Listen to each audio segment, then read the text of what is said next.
duk wanda ya ce malami kai ma gwamnati magana kun ba shi aikin da ba zai iya ba. Tana jin maganar malamai ba ta ji, tana jin maganar masana ba ta ji, 'yan siyasa ba sa jin magana. Abun nan da yaran nan suka ce za su yi kadai ne kita da musu hankali.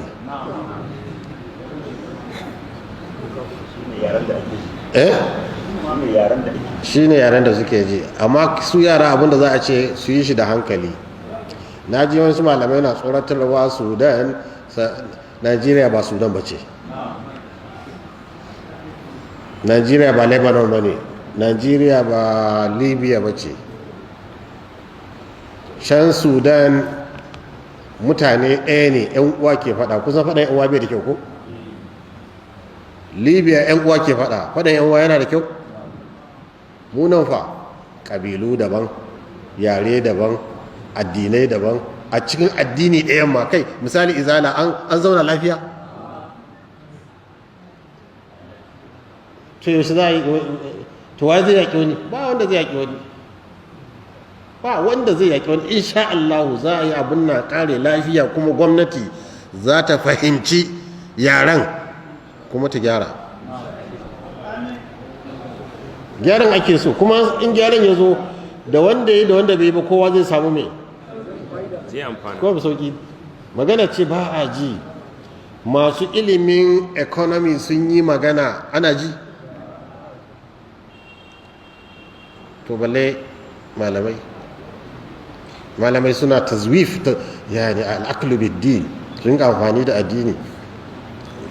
Sai na duba jarida 2014 na sa abin nan, ga janar Buhari da mutanen APC manya-manyan duk 'yan siyasan nan ga sun fito suna zanga-zangan cewa waccan gwamnatin nan da za su karba a hannunta ta lalata Najeriya, abubuwa ya yi mai ya lalace.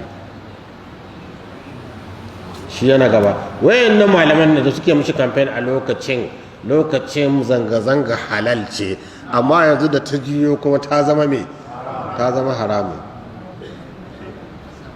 in utitu ma za fa khudhu wa in tutu sun dai zama ga sunan.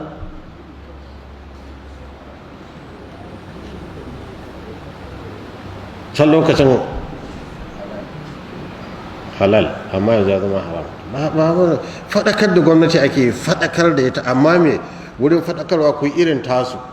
Kun ga sun yi zanga-zangar su ba a daki kowa ba a kashe kowa ba, sannan gwamnati katta aika 'yan sanda da soja su tarwatsa. A'a, mutane ta ga cewa mutane su, sannan wani abu ma yana da kyau gwamnati ta yadda ma a yi shi. Kun san me yasa? Ai in ka matsa ma mutum ka kai shi bango, ka ba shi baki ya furta ma abin da yake mai ciwo, to yana rage mishi, yana rage mai radadi. Amma kuma gashi ka daki mutum kuma ka hana shi mai, to ayyin kukan ma yana rage mai, yana rage radadi. Kuma ka hana ka daki mutum kuma ka hana shi, ga sai muna ba gwamnati shawara, in mai magana ba sa saurare. Saboda haka su bari yaran nan su yi musu magana da irin yaren da suke fahimta, amma kada su ɗauki makami, kada su cuci wani, kada su bar a zo a fasa abin nan shagunan mutane. Sannan kuma kafin su je yaran nan su tsara abin da suke bukatan da yana yiwuwa. To ka je ka nemi abin da bai yiwuwa, ka yi abin da yake yiwuwa.